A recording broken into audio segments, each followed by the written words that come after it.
Hello, welcome back to my channel. ഞാൻ ഇന്നിവിടെ easy ആയിട്ട് ഓവൻ ഒന്നും കൂടാതെ വീട്ടിൽ തന്നെ റെഡിയാക്കി എടുക്കാൻ പറ്റിയ നല്ലൊരു അടിപൊളി ക്യാരറ്റ് കേക്കിന്റെ റെസിപ്പിയാണ് ചെയ്യുന്നത്. അപ്പം നമുക്ക് വീഡിയോയിലേക്ക് പോകാം. അതിന് വേണ്ടിയിട്ട് ഞാനിവിടെ ഒരു ബൗളിലേക്ക് 2 മുട്ടയാണ് എടുത്തിട്ടുള്ളത്. ഇനി അതിലേക്കൊരു 1/2 കപ്പ് പഞ്ചസാര ചേർത്ത് കൊടുക്കാം. ഇനി ഒരു 1/4 കപ്പ് ഓയിൽ ചേർത്ത് കൊടുക്കാം. ഞാനിവിടെ സൺഫ്ലവർ ഓയിലാണ് എടുത്തിട്ടുള്ളത്. ഏത് വെജിറ്റബിൾ ഓയിലായാലും കുഴപ്പമില്ല. ഇനി ഒരു 1/2 teaspoon baking powder, 1/2 teaspoon baking soda ഇത്രയും ചേർത്തിട്ട് ഇത് നല്ല പോലെ ഒന്ന് മിക്സ് ചെയ്തെടുക്കാം. ഇപ്പോൾ ഇത് നല്ല പോലെ മിക്സ് ചെയ്തെടുത്തിട്ടുണ്ട്. ഇനി അതിലേക്ക് 1 കപ്പ് മൈദ ചേർത്ത് കൊടുക്കാം.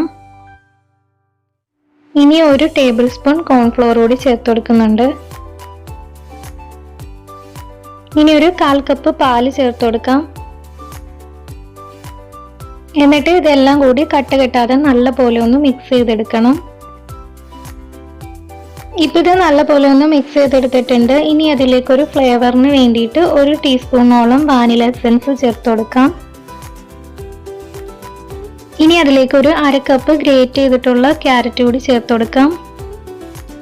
ഇനി ഇത് എല്ലാം കൂടി നല്ല പോലെ ഒന്ന് മിക്സ് ചെയ്തെടുക്കാം. ഇപ്പം നമ്മുടെ ബാറ്റർ റെഡി ആയിട്ടുണ്ട്. ഇനി ഇത് റെഡിയാക്കി എടുക്കാനായിട്ട് ഞാനിവിടെ ഒരു സ്റ്റീലിന്റെ പാത്രമാണ് എടുത്തിട്ടുള്ളത്. അപ്പോൾ അതിലേക്ക് ഒരു ബട്ടർ പേപ്പർ വെച്ച് കൊടുത്തിട്ടുണ്ട്.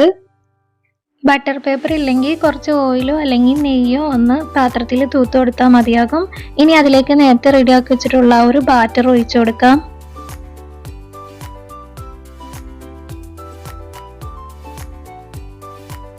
ഇനി ആ എയർ ബബിൾസ് ഒക്കെ ഒന്ന് പോകാൻ വേണ്ടിയിട്ട് ജസ്റ്റ് ഇതൊന്ന് ടാപ്പ് ചെയ്ത് കൊടുക്കുന്നുണ്ട്. ഇനി അതിന്റെ മുകളിലായിട്ട് കുറച്ച് കാൽഷ്യം റൈസിൻസ് ഒക്കെ ചേർത്ത് കൊടുക്കുന്നുണ്ട്. ഇനി ഇത് റെഡിയാക്കി എടുക്കാനായിട്ട് ഞാനിവിടെ ഒരു പോട്ട് എടുത്തിട്ടുണ്ട്. അപ്പോൾ അതിലേക്ക് ഒരു റിങ്ങും വെച്ച് കൊടുത്തിട്ടുണ്ട്. ഇനി ഇതൊന്ന് അടച്ചു വെച്ച് ഒരു 10 മിനിറ്റ് ഒന്ന് പ്രീ ഹീറ്റ് ചെയ്തെടുക്കണം. ഇപ്പോൾ ഒരു 10 മിനിറ്റ് കഴിഞ്ഞിട്ടുണ്ട്. ഇനി നമുക്കിതിലേക്ക് നേരത്തെ റെഡിയാക്കി വെച്ചിട്ടുള്ള ഒരു കേക്കിന്റെ പാത്രം വെച്ച് കൊടുക്കാം. എന്നിട്ട് ഇതൊന്ന് അടച്ചു വെച്ചിട്ട് മീഡിയം ഫ്ലെയിമിൽ ഒരു 30 മുതൽ 40 മിനിറ്റ് വരെ ഒന്ന് ബേക്ക് ചെയ്തെടുക്കാം. ഇപ്പോൾ ഒരു 40 മിനിറ്റ് കഴിഞ്ഞിട്ടുണ്ട്. ഇനി നമുക്കിതൊന്ന് തുറന്നു നോക്കാം. ഇപ്പോൾ കേക്കിന്റെ മുകൾ ഭാഗമൊക്കെ ഒന്ന് റെഡിയായി വന്നിട്ടുണ്ട്. ഇനി ഇതിലേക്കൊരു സ്റ്റിക്കോ അല്ലെങ്കിൽ ഫോർക്കോ ഉപയോഗിച്ചിട്ട് ഇതുപോലെ ഒന്ന് കുത്തി നോക്കുമ്പോൾ അത് ക്ലീൻ ആയിട്ടാണ് കിട്ടുന്നതെന്നുണ്ടെങ്കിൽ നമ്മുടെ കേക്ക് റെഡി ആയിട്ടുണ്ട്. ഇപ്പം നമ്മുടെ കേക്ക് റെഡി ആയിട്ടുണ്ട്. ഇനി ഇത് തണുത്തതിന് ശേഷം ഒരു പാത്രത്തിലേക്ക് മാറ്റാം. ഇപ്പം ഞാനതൊരു പാത്രത്തിലേക്ക് മാറ്റിയിട്ടുണ്ട്. ഇനി നമുക്കിതൊന്ന് കട്ട് ചെയ്ത് നോക്കാം.